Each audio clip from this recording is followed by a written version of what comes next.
வணக்கங்கள். இந்த வீடியோல நம்ம பார்க்க போறது தி ஓடிசி படத்தோட ரிவ்யூ. இந்த படத்தோட டைரக்டர் ஆப்வியஸ்லி நம்ம எல்லாருக்கும் தெரிஞ்ச கிறிஸ்டோபர் நோலன். இவர் இதுக்கு முன்னாடி இன்செப்ஷன், இன்டர்ஸ்டெல்லார், ஆப்பன்ஹைமர் மாதிரியான படங்கள்லாம் எடுத்திருக்காரு.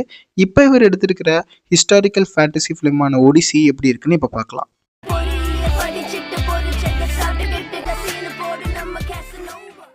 தி ஒடிசி இந்த படத்தோட கதை ட்ரோஜன் வார் முடிஞ்ச இடத்துல இருந்து ஸ்டார்ட் ஆகுது. ட்ரோஜன் வாரை முடிச்சுட்டு ஒடிசியஸும் அவரோட சோல்ஜர்ஸும் வீட்டுக்கு கிளம்ப தயாராகிறாங்க. அவங்க போற வழியில அவங்க காடால சபிக்கப்படுறாங்க.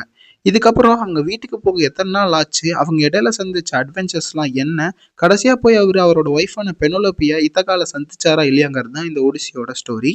இது கிரீக் மித்தாலஜியை பேஸ் பண்ணி எடுத்துருக்கக்கூடிய ஒரு ஃபிலிம். இந்த படத்தை பார்க்கறதுக்கு முன்னாடி 2004 ரிலீஸ் ஆன ட்ராய் நீங்கள் பார்த்தீங்கன்னா இந்த படத்தோட பேக் ஸ்டோரி உங்களுக்கு கொஞ்சம் நல்லா புரிய வாய்ப்பு இருக்கு. பிகாஸ் அந்த ட்ராயோட வார் எங்கே முடிஞ்சுதோ அந்த இடத்துல இருந்து தான் இந்த ஸ்டோரி ஸ்டார்ட் ஆகிற மாதிரி இருக்கு. கிட்டத்தட்ட இது ஒரு சீக்வல் கணக்கில் கூட நம்ம வச்சுக்கலாம். பட் ரெண்டு படத்துக்கும் எக்ஸாக்டா சம்மந்தம் இல்லை.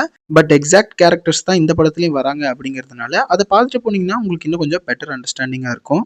இந்த படத்தோட முக்கியமான பாசிட்டிவ் பாயிண்ட்னு பார்த்தா அது இந்த படத்தோட மேக்கிங் தான். இது ஒரு டெக்னிக்கலி சவுண்டான ஃபிலிம். சினிமோட்டோகிராஃபிலேருந்து மேக்கப், காஸ்டியூம்லேருந்து ஆக்டர் செலெக்ஷன் வரைக்கும் எல்லாமே பர்ஃபெக்டாக இருந்துச்சு. நம்மளால் இந்த படத்தோட பிரம்மாண்டத்தை உணர முடிஞ்சுது. மேக்ஸிமம் சில இடத்துல ட்ராமாவாக தான் இந்த படம் போகும். பட் அவங்க காமிச்ச அந்த அட்வென்ச்சர்ஸ் போர்ஷனில் அவங்க காட்டக்கூடிய சில கேரக்டர்ஸ்லாம், மித்தாலஜிக்கல் கேரக்டர்ஸ்லாம் எந்த அளவுக்கு முடியுமோ அந்த அளவுக்கு ரியல் வேர்ல்டு கூட கனெக்ட் பண்ணிக்கிற மாதிரி எடுத்திருந்தாங்க. அண்ட் படத்தோட பெர்ஃபார்மன்ஸ் வைஸ் பார்த்தா எந்த ஒரு குறையும் சொல்ல முடியாது. ஒடிசிஸா ப்ளே பண்ணியிருந்த மேட் டேமன் சூப்பரான பெர்ஃபார்மன்ஸை கொடுத்துருந்தாரு. அவர் தொடர்ந்து பெனலோப்பியா ப்ளே பண்ணியிருந்த ஆனி ஹாத்வே, டெலமெக்கஸா ப்ளே பண்ணியிருந்த டாம் ஹாலண்ட், அத்தினாவா ப்ளே பண்ணியிருந்த ஜெண்டையா, அண்ட் குறிப்பாக ஆண்டனிஸா ப்ளே பண்ணியிருந்த ராபர்ட் பேட்ரிசனோட ஒர்க் எனக்கு ரொம்ப பிடிச்சிருந்துச்சு. இன்டர்நெட்டில் இந்த படத்தோட கேஸ்டிங் சரியில்லை அப்படிங்கிற மாதிரியான கமெண்ட்ஸ்லாம் பார்க்க முடிஞ்சிச்சு. டாம் ஹாலண்ட், ஜெண்டையா, ஜான் பெர்த்தரோட கேரக்டர்ஸ்லாம் மாற்றிருக்கலாம், அவங்க இந்த கேரக்டருக்கு சூட் ஆகாத மாதிரி இருக்காங்க அப்படின்லாம் போஸ்ட் பண்ணிட்டு இருந்தாங்க. பட் பேரலா ஸ்பைடர்மேனோட ப்ரொமோஷன் நடந்துட்டு இருக்கிறதுனால இந்த 3 மேஜர் கேரக்டர்ஸும் அதுலேயும் ப்ளே பண்ணுறதுனால நமக்கு அந்த ஃபீல் தோணி இருக்கலாம். பிகாஸ் எனக்கும் பார்க்கும்போது தோணுச்சு, டாம் ஹாலண்டை ஸ்பைடர்மேனாகவும் ஜான் பிரத்தல்ல பனிஷராகவும் தான் பார்க்க தோணுச்சு. பட் அவங்க கொடுத்த பர்ஃபார்மன்ஸை நீட்டாக பண்ணியிருந்தாங்க. பேரலாக இந்த ஸ்பைடர்மேனோட ப்ரொமோஷன் போகிறனால நமக்கு பார்க்க அந்த மாதிரி ஃபீல் இருக்கலாம். பட் கொஞ்சம் காலம் கழிச்சு பார்த்தா இது ஒரு பர்ஃபெக்டான கேஸ்டிங்காக தான் இருக்கும். இந்த படத்தை நான் லீனியராக ப்ரெசென்ட் பண்ணியிருந்தது ஒரு நல்ல ஐடியா. பிகாஸ் இது நமக்கு ஆல்ரெடி பழக்கப்பட்ட மாதிரியான ஒரு கதை தான். இதை நான் லீனியராக ப்ரெசென்ட் பண்ணும்போது நமக்கு ஓரளவுக்கு எங்கேஜிங்காக போயிடுது. ஒருவேளை லீனியராக சொல்லியிருந்தா இந்த படம் இன்னுமே போர் அடிச்சிருக்க வாய்ப்பு இருக்கு.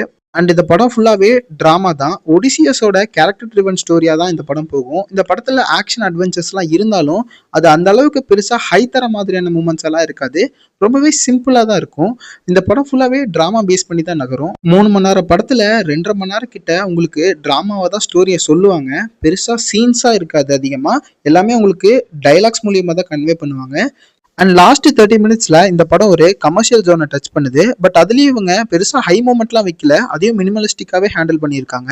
உங்களுக்கு இந்த மாதிரி ஸ்லோ பேஸ்டு ஹிஸ்டாரிக்கல் ஃபேண்டசி ட்ராமாலாம் பிடிக்கும்னா நீங்க இந்த படத்தை ட்ரை பண்ணலாம். அண்ட் இந்த படத்தை ஐமேக்ஸ் ஸ்கிரீன்ஸ்ல தான் பார்க்கணுமானா அப்படிலாம் எதுவும் இல்லை.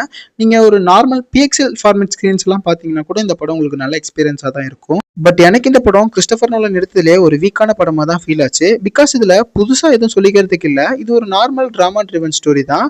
எனக்கு இந்த படத்தை விட ட்ராய் படம் பிடிச்சிருந்த மாதிரியான ஒரு ஃபீல். ஓவராலாக இது ஒரு decent one time watchable film, அவ்வளோதான். நோலனோட படங்களில் இருக்கக்கூடிய ஒரு யூனிக்னஸ் இந்த படத்தில் லைட்டாக மிஸ் ஆன மாதிரியான ஒரு ஃபீல் எனக்கு.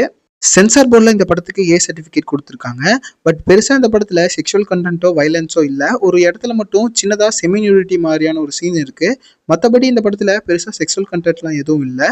நீங்கள் இந்த ஓடிசி படத்தை பார்த்துருந்தா உங்களோட கருத்துக்களை கமெண்ட் பாக்ஸில் பதிவிடுங்க, நம்ம டிஸ்கஸ் பண்ணலாம். நன்றி, வணக்கம்.